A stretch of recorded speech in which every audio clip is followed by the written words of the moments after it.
Hello दोस्तों, आज मैं आपके लिए फिर से मैथ में कुछ क्वेश्चंस का ट्रिक्स लेके आया हूँ। और ये ट्रिक्स बहुत ही मज़ेदार होता है, बहुत ही शानदार होता है। ठीक है। और ऐसा क्वेश्चंस जो है एग्ज़ाम में रिपीट होते रहता है, इसलिए मैं इस क्वेश्चंस का ट्रिक्स आपके साथ शेयर करता रहता हूँ। तो चलिए स्टार्ट करते हैं और आप ये वीडियो पूरा देखिए। क्वेश्चन है, किसी समबाहुभुज के बाह्य तथा अंतःकोण 1:4 के अनुपात में है। बहुभुज की भुजाओं की संख्या होगी। ये क्वेश्चंस आपसे मैंने पिछले वीडियो में पूछा था और आपने इसका आंसर भी दिया है। तो चलिए अब मैं इसको बताता हूँ ये बनता कैसे है और इसका ट्रिक क्या है। तो समझिए क्या है। बाह्य तथा अंतःकोण कोण का रेशियो है 1:4। ठीक है, बहुभुज है, ये समझिएगा। पहले समझिएगा कि बहुभुज का जो बाह्य कोण का सम होता है वो होता है 360। यानी कि जो बहुभुज है उसका बाहर में जितना भी कोण है सारा को जोड़कर उसका सम कितना निकलता है 360। ठीक है। और ये क्या है, सम बहुभुज है, मतलब प्रत्येक कोण एक दूसरे से इक्वल है। तो मान लेते हैं कि इस बहुभुज का भुजाओं की संख्या कितना n है, तो प्रत्येक का कितना हो जाएगा, प्रत्येक कोण का वैल्यू कितना हो जाएगा 360/n। यानी कि सब कोण का सम, या कोई ये कौन सा कोण है, बाह्य बाहर वाला 360 है, तो एक कोण का वैल्यू कितना होगा 360। और जितना भुजाएं हैं हमने क्या मान लिया n, तो डिवाइड कर दीजिए n से। ठीक है, इसका रेशियो डिवाइड। अब क्या है, अंतःकोण इंटरनल एंगल। ठीक है, अंतःकोण का अनुपात कितना है 1:4। पहले समझ लेते हैं कि जैसे यहाँ पे हमने क्या सीखा कि जो बहुभुज का बाह्य कोण का सम है वो है 360। और एक एंगल का अगर निकालना है कितना है वैल्यू, तो 360 से n से डिवाइड कर दीजिए। अब हम देखिए क्या करेंगे। अब आपको बताते हैं कि जो बहुभुज है उसके अंतःकोण का सम कितना होता है। तो याद रखना है, अंतःकोण का सम होता है n-2 इंटू 180। ठीक है। जैसे समझिए एक चीज़ हम आपको दिखाते हैं, जैसे ये ट्राइंगल है। ठीक है, त्रिभुज है। आपको पता है त्रिभुज के तीनों कोण का सम कितना होता है 180 डिग्री। अब देखिए इस फॉर्मूला से आप निकाल सकते हैं एन। एन क्या हो गया, भुजाओं की संख्या। कितना भुजा, 1 2 3। तो यहाँ पे तीन वैल्यू पुट करके देखिए 3-2 इंटू 180। देखिए इसका पूरा वैल्यू क्या 180 आता है, बिल्कुल आएगा। तो ये देखिए 180 आ गया। तो समझ गए, ये फॉर्मूला क्या है, इंटरनल एंगल का सम का। ठीक है। अब जैसे ये मान लेते हैं इसका क्या बोला, एक कोण का ना, तो एक कोण का वैल्यू कितना हो जाएगा, तो इसको क्या करते हैं हम 3 से डिवाइड कर देते हैं। ठीक है, मतलब जितना साइड है उतना से। अब यहाँ पे कितना साइड है n, तो n से डिवाइड कर दीजिए। ठीक है, और इसका वैल्यू कितना है 1:4। अब देखिए यहाँ n से n कट गया, 180 से ये डायरेक्ट दो बार में कट जाएगा। तो n-2 का वैल्यू कितना हो जाएगा, 4 दूनी 8। तो n का वैल्यू कितना हो जाएगा, 2 उधर जाएगा तो क्या बन जाएगा 10। तो इसका वैल्यू कितना आ गया, यानी कि भुजाओं की संख्या कितना होगा 10 होगा। ठीक है, तो इस तरह से इसको बना सकते हैं। चलिए नेक्स्ट क्वेश्चन पे चलते हैं, नेक्स्ट क्वेश्चन को लेते हैं।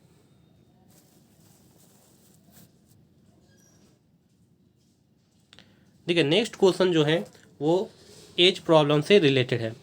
तो इसको कैसे सॉल्व करेंगे, ऐसा क्वेश्चंस भी एग्जाम में बहुत बार पूछा जाता है। देखिए, ठीक है, इसका ऑप्शंस नहीं है, ऑप्शंस मैं लिख लेता हूँ। देखिए अब क्वेश्चन पढ़ते हैं। क्वेश्चन है, एक पिता तथा पुत्र की आयु 10 वर्ष बाद 5:3 के अनुपात में होगी, जबकि 10 वर्ष पूर्व इनका अनुपात 3:1 था। पुत्र तथा पिता की वर्तमान आयु का अनुपात है। देखिए क्वेश्चन बहुत ही अच्छा है, समझिएगा इसको कैसे सॉल्व करते हैं। समझिएगा ये जो आपका आयु है ये क्या है, 10 वर्ष बाद का आयु। ठीक है, 10 वर्ष बाद का आयु है। तो मान लेते हैं कि ये कितना हो गया, इसको हम x अनुपात में लिखते हैं। तो 5x बाय कितना हो जाएगा 3x, कॉफिशिएंट हम ले लिए x। यानी कि ये जो आयु है फादर और किसका, पुत्र यानी कि सन का। फादर और सन का क्या है 10 वर्ष बाद का आयु, यानी कि प्रेजेंट से 10 वर्ष बाद का आयु है। ठीक है। अब समझिए उसके बाद क्या है, जबकि 10 वर्ष पहले उनका अनुपात 3:1 था, यानी कि प्रेजेंट से 10 साल पहले। तो पहले इसको हम क्या करते हैं, इसको इसी के यहाँ पे लाते हैं। मतलब समझिएगा, ये क्या है, ये प्रेजेंट से 10 साल के बाद का आयु है। तो जब इसमें हम 10 साल अगर माइनस कर देंगे, ठीक है, दोनों में अगर 10 साल माइनस कर देंगे तो क्या हो जाएगा, प्रेजेंट आयु बन जाएगा। बनेगा कि नहीं, क्योंकि ये है 10 वर्ष बाद का आयु, तो 10 साल माइनस कर दिए तो प्रेजेंट पे आ गया। ठीक है, कि अभी फिलहाल में कितना है, और इसमें भी 10 माइनस कर दिए। अब हमको कहाँ पे लेना जाना है, 10 वर्ष पहले। तो 10 वर्ष पहले क्या करेंगे, ये प्रेजेंट है तो 10 वर्ष पहले मतलब 10 और हमको माइनस करना है। ठीक है, तो अब ये जो बना रेशियो, ये बना 10 वर्ष पूर्व का अनुपात बना, जो कि एक्चुअल में कितना है, 3:1 है। ठीक है, बस इतना ही करना था। अब देखिए सॉल्व करने का तरीका समझिए। पहले इसको लिख लीजिए, 5x माइनस कितना हो जाएगा 20, और 3x माइनस कितना हो जाएगा 23/1। अब देखिए इसको डायरेक्टली सॉल्व कैसे करेंगे, तो डायरेक्टली सॉल्व करने का क्या तरीका, यहाँ देखिए क्या है 1 से 5x को मल्टीप्लाई कीजिए, कितना हो जाएगा 5x, और 3x को इधर 3 से मल्टीप्लाई कीजिए, कितना हो जाएगा 9x। तो देखिए 5x और 9x दोनों में बड़ा कौन हुआ 9x, तो 9x को पहले लिखिए, माइनस कर दिए, इक्वल टू। अब क्या करना है, अब देखिए ये दोनों सेम है ना, यहाँ भी 20 है, यहाँ भी 20 है।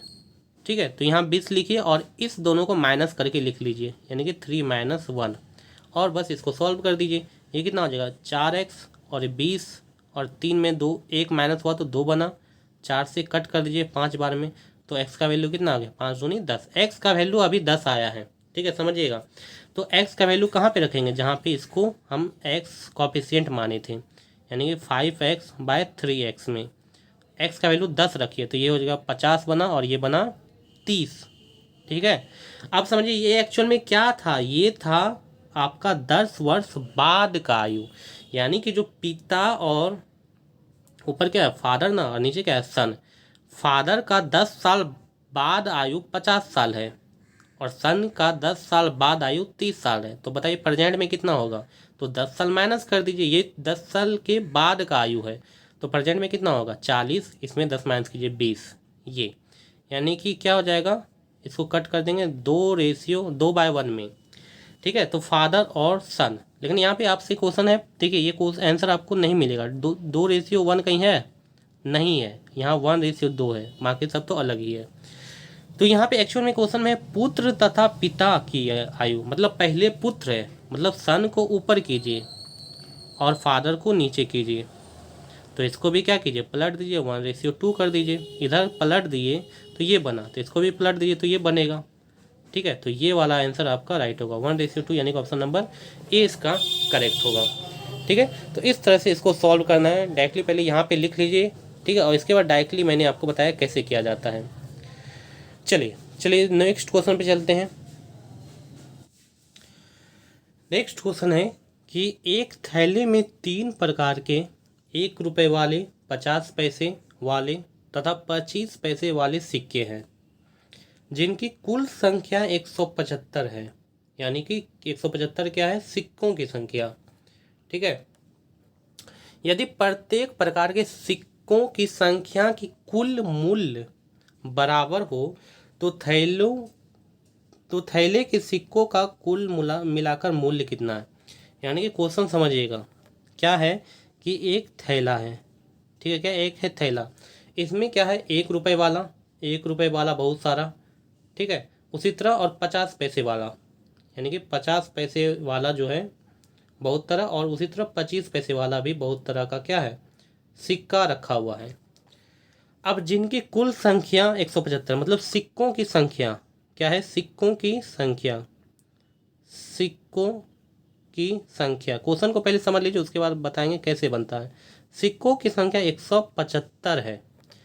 ठीक है, उसके बाद है यदि प्रत्येक प्रकार के सिक्कों की संख्या की मूल्य बराबर है, मतलब 1 रुपये जितना भी है उसको मिला के जितना भी मूल्य बनता है, ठीक है, यानी कि 1 रुपये जितना भी सिक्का है उसको मिलाकर उसका प्राइस जितना भी बनता है वो बराबर है दोनों का, यानी कि 25 पैसा का जितना भी सिक्का है सबको जोड़कर जितना प्राइस बनता है, और 50 पैसे का जितना भी सिक्का है सब को जोड़कर जितना प्राइस बनता है, यानी कि सब का प्राइस वैल्यू क्या है, इक्वल है। ये चीज़ कहने का मतलब हुआ। तो पूछा कि थैले के सिक्कों का कुल मिलाकर मूल्य कितना, मतलब थैले में एक्चुअल में कितना मूल्य है, कितना प्राइस रखा हुआ है, ठीक है, थैले में कितना रुपया रखा हुआ है, ये पूछा है।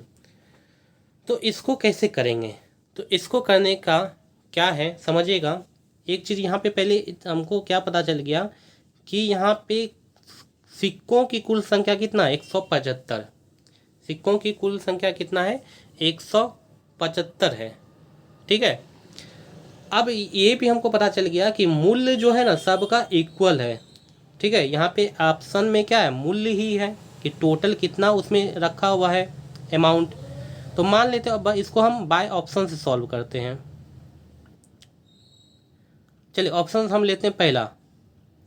मान लेते हैं कि उस थैले में टोटल मिलाकर कितना है अमाउंट, 75 रुपये अमाउंट है।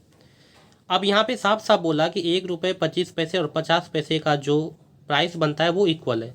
तो इसको 3 से डिवाइड कर लीजिए, यानी कि कितना हो गया, 25, 25 और 25, यानी कि 1 रुपये का सिक्का मिलाकर जितना प्राइस बनता है वो कितना है, 25 रुपये। उसी तरह 25 पैसे का सिक्का मिलाकर उसको जोड़कर जो प्राइस बनता है वो है 25 रुपये। उसी तरह 50 पैसे का बहुत सारा सिक्का को जोड़कर जो प्राइस बनता है वो है 25 रुपये। अब समझिएगा, सिक्कों की संख्या 175 है, इसको हमको चेक करना है कि एक्चुअल में इस ऑप्शन से होता है कि नहीं। तो एक समझिएगा 25 टोटल है प्राइस, मतलब कि कितना मूल्य है 25, तो 1 रुपये का कितना सिक्का होगा, 25 ही होगा ना। समझ में आया कि 25 मिलाकर मूल्य है, 25 मूल्य है 1 रुपये वाला सिक्का का। तो 1 रुपये का सिक्का एक्चुअल में कितना बना, 25। अब समझिए 25 रुपये है किसका, 25 पैसा वाला सिक्का। तो एक्चुअल में सिक्का कितना होगा, 25 पैसा का सिक्का कितना होगा, तो ये होगा 100। समझ में आया ना, क्योंकि 4 मिलकर 25 पैसों का 4 मिलकर क्या बनता है, 1 रुपये बनता है। 25 पैसों को 25 पैसा का 4 सिक्का मिलाएंगे तो 1 रुपये बनेगा।